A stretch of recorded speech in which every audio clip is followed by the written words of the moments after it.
Alright guys, TacticalRab back again today. Hope you're all doing well and enjoying your day so far, and with it looking increasingly likely that OpTic Texas will be making a change going into the new year. Karma's given his thoughts on getting rid of Dashy and iLLeY and whether their problems are actually coming from that source or whether Shotzzy needs to slow things down a little bit and whether he needs another player to pair up with him to make that actually happen from an SMG perspective. Very much enjoyed your thoughts in the comment section below. Hit the like button if you enjoy. Subscribe if you're new as always. I'd greatly appreciate it. It really helps out the channel. Thank you very much indeed for doing that with so many new subs over the last few days, rocketing towards 90k baby for the new year. Just love to see it. First of all, happy holidays from the Thieves. I don't know what is going on in this video, to be perfectly honest, but I thought this is pretty funny from Thieves given the situation, how Thieves fans sleep at night during Rostermania. Rather well indeed, of course, rather differently to what it was like a few years ago here in Cold War. Now, Crone actually corrected this and says that, you know, one of the moves was slightly different to what he says in this list, but nonetheless, this pretty much gets the points across of all the things that were happening during the Cold War season. They started out the team, Temp got benched, Venom came in, Drazah came in, Slasher got benched, Temp was gone, Huke was back in, TJ was on the bench.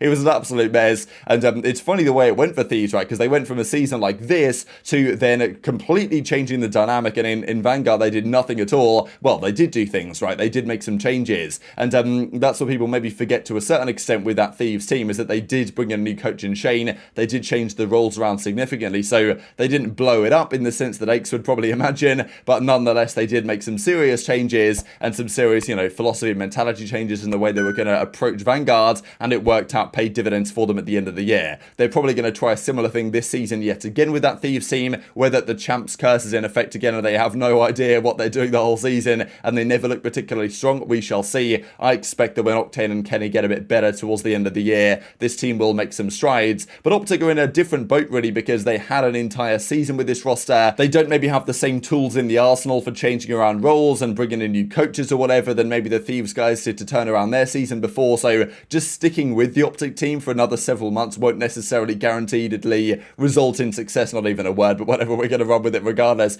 Now, I thought it was kind of funny because earlier today we mentioned, and I'll just bring it up on screen again, that the OpTic guys in their first match of the season play Boston here on the 15th of January. Now, kind of funny because Boston and Methods have been known to not always have the greatest time up against Mohawk. So I think we even saw last season at the Pro-Am Classic when Mohawk was on the Toronto Ultra NA Academy and they took down Boston and Methods at the Pro-Am that season. And I believe that Mohawk, when he was in Challengers up against Methods, and Methods was down in Challengers during Cold War, also had a rather good record against him. So there's a funny world in which, you know what, pick up Mohawk if you're OpTic, win that first series against Methods and Boston, and then, you know, keep the momentum going forwards. But Mohawk is a free agent, he's looking for opportunities, so we'll see what happens there, because I think he chose an interesting team at the start of the season, because this guy's won back-to-back Challengers World Championships. He won it in Cold War, won it in Vanguard. This season started off the season team with Decimate and Blast, I think, or something like that. Couple of them, or maybe even Blast he was team with for sure, who came back from the Warzone side. So there was a question whether that was really a good idea. Saint is now retired,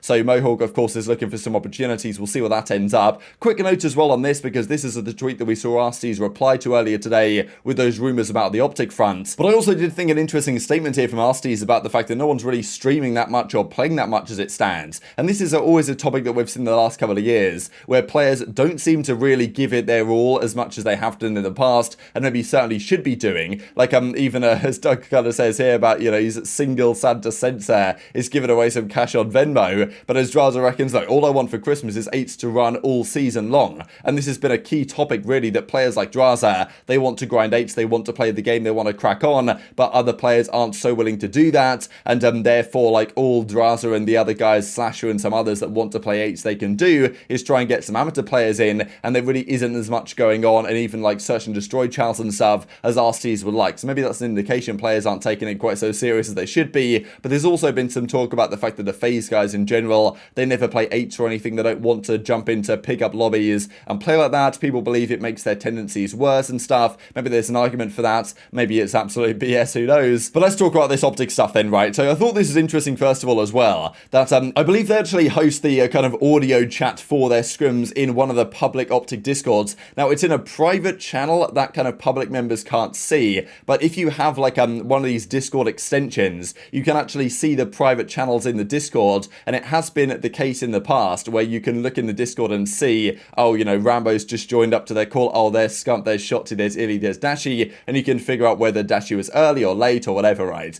Now, you could also potentially use this in theory, to try and figure out, I mean, look, let's say it's early January and OpTic are screwing with the new roster. Like, there's a world in which you could maybe find out who that is by looking at the Discord, right? You would think that OpTic would be far too smart for that, and probably they are, but nonetheless, just one small thing to quickly mention. But the likely it is right now that Dashy is gone. We saw earlier today what happened from the RC side, and he said that, yeah, like he wanted to join the OpTic core. That probably wasn't going to happen. That OpTic core was referring to iLLeY, Scump, and Shotzzy, and kind of arguing that Dashy might be gone. Now, Karma gives his thoughts on this, of course, 3-time world champion, and on the OpTic side, Cellium, many have said, you know what, could Karma actually make his glorious return, get Crimsix back, get Formal back, run back the dynasty for one more year? Might not go particularly well, but at least it'd be a fun time, and maybe that's not going to happen. But he does give his thoughts on getting rid of Dashy and iLLeY, but also believing that maybe the problem at parts lies from Shotzzy going rogue a bit too often, and maybe they need some changes to calm him down a bit. Yeah, what's going on with the CDL right now? I just see everyone tweeting about roster changes. Getting wild or what? Exactly what's going on. Bro, I was saying in my chat, like, bro, I love Brandon and Ender, but, like, honestly, if that rumor happens, like, I don't really care about Alec, but, like, dude, if they get pred, that's, like, pretty gross. Yeah, that'd be godlike. A beast. It would not be bad, that's for sure. They need someone fast with Ant, but I also think Ant needs to, like, chill out. Maybe he'll chill out more with, like, a fast person or something. I don't know. Because he was tucking, but he's just running around. Yeah, no. He goes, bro. I feel like watching it, dude, like, dude, the teams that, like we're doing good, bro, like, literally are, like, creddies, bro. Creddies, yeah, that's how the game is. Like, they literally, like, and the teams who don't, bro, they'll have, like, a creddy and then just run around. And then, there goes the setup. I mean, in hindsight, it sounds like, I don't know. So I thought an interesting perspective there from Karma, what he's noticed, and I believe a lot of fans have noticed this as well, that Shotzzy hasn't quite been at this game so far as impactful as maybe we expected. Like, his POV is crazy to watch. Watching Shotzzy play is unbelievable, but in terms of his search and destroy impact, like last year his search and destroy was unbelievably good. This year hasn't quite been the case so far. Same story in the respawns, really. You look at the numbers. Shotzzy, I mean, yeah, has a 1.0 in most of the respawns, but nothing incredibly impressive compared to how good this guy is from a pure skill standpoint compared to some of the other SMGs in the league that are frying right now, the likes of Hydra, the likes of Pred. Shotzzy's meant to be in a similar category, even though he plays a slightly different role, but nonetheless isn't really delivering quite the same performances. So maybe there's an element there with Shotzzy's gameplay that I think Karma's kind of getting at, is that maybe Shotzzy feels like he's got to do too much. I think this is something you can see sometimes with players in various esports, when if you know you're like the star player, you know you're the guy that's meant to make all the plays in a way, and yet your team aren't really delivering on the map sometimes, maybe you feel like you've got to do a bit too much, got to go a bit too crazy. I feel like that's even been talked about with Rambo before, that he said, you know what, Shotzzy needs to learn when to calm down, when to slow it down, and yet he can make the crazy routes and the long routes and kind of fill the gaps in a sense, but maybe sometimes he needs to play a bit more by the book, but maybe he doesn't feel like he can just because maybe like in his head he's like, well, I've got to make these crazy plays because my AR line in Dashy and iLLeY aren't really performing right now, so, you know, someone's got to make the difference, and Shotzzy's the guy with the ability maybe to do it within the OpTic team, and maybe he's doing a bit too much, going a bit too rogue, and it's not exactly helping because, I mean, look, as Rambo said after the event, left trigger or left stick mistakes, right? Left stick basically being brain, right stick being aim, and I mean, yeah, making wrong decisions on the map. And I think a lot of people have said, even Standy said on the Merc and Maven podcast, that he believes this game actually has a very high skill gap from a team standpoint. If you're playing well as a team,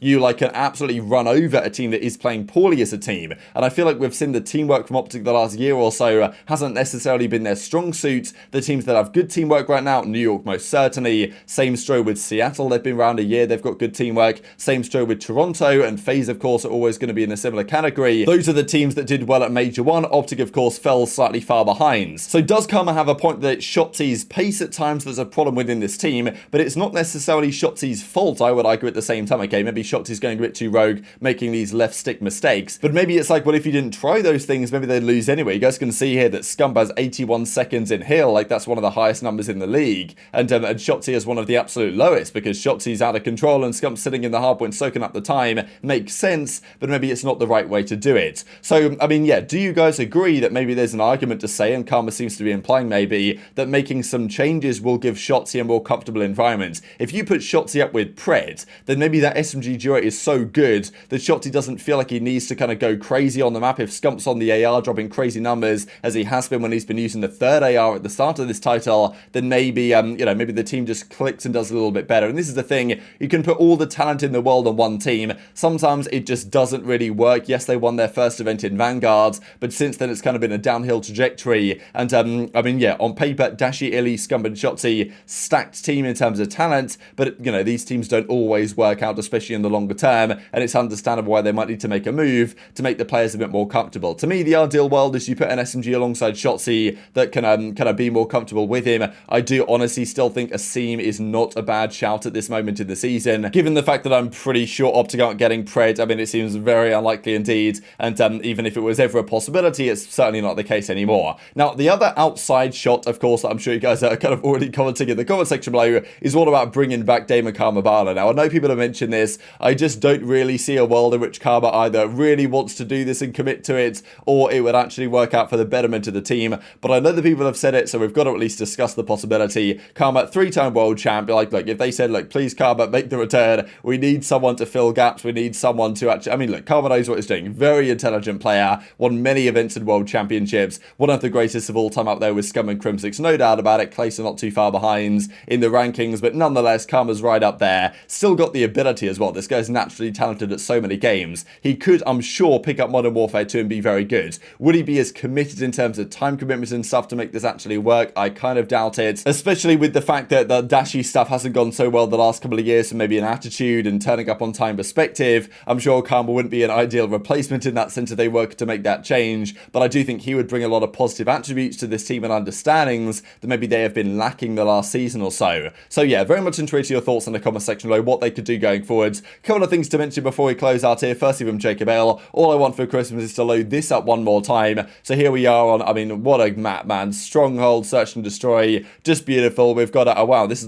this the Rise Nation team, or was it TSM at the time? Cold Chan, Pac-Man, Wheats and Ivy, blimey, that's a long time ago. And of course, well, the OpTic Dynasty on the right-hand side. And yeah, look at the OpTic camos here in Black Ops 3. And then, of course, the group play draw for the World Championship as it used to be. So good times. Now, one thing that's always mentioned every so often is ban and protect. Whether this should make the return, you guys can see how this works down here. Basically, what happens if you guys didn't watch any Black Ops 3 was that each player would go through and either choose to protect an item or ban an item. The plan was from Treyarch, an optimistic one, that like ban and protect would effectively eliminate the requirement for any CDL rule set. If you wanted to ban the UAV, you could ban it in ban and protect. If you wanted to ban, the thermite grenade or the C4, you'd have to ban it in ban and protect. Now, it turned out that was a terrible idea, and there were certain things that really should have just been added to the ban list regardless, because every single time Rapid Fire got banned, High Caliber got banned, there were certain things that they always banned. Like, my solution to make ban and protect better, because I like the idea in theory, right? What it meant is that certain teams like Killer's team would ban out the M8A7 from the opposition, a weapon that they like to use, and then he could use the Man of War, or like basically they would you could change the meta depending on the series to fit teams. So the teams that were the most flexible were the teams that would generally do the best in that setting, which is pretty cool. But at the same time, it's like, well, if I'm practicing every day with the M8 and the VMP, like and then all of a sudden I play this team that bans both weapons, then I've got to use other stuff. Maybe that kind of creates too much chaos. That's an argument to there as well. But my solution would be, I do like the idea of ban and protect if only each team has like 2 bans. Like, instead of doing it where every player gets a ban, there should be a much stricter list of items that are banned in the first place. Like, the common bans should just automatically be gone, and then each team gets maybe 1 or 2 bans that they can choose. So they can either ban a specialist as it was back then, or they can ban a weapon or even a detachment. I thought it was a bit suspect as well that you could ban stock, for example. Like, you could ban quick draw and stock, and then everyone's guns just feel really different. Like, you can't really prepare for that, so I'm not sure I like that so much. There's certain things that are off limits, certain things that I think should be able to be banned, but I do think ban and protect could work in a way that that really would kind of benefit the scene, but it's got to be carefully controlled. But very much interested your thoughts on all this stuff in the comment section below. Hit the like button if you enjoyed, subscribe if you're new, take care, and I'll see you next time.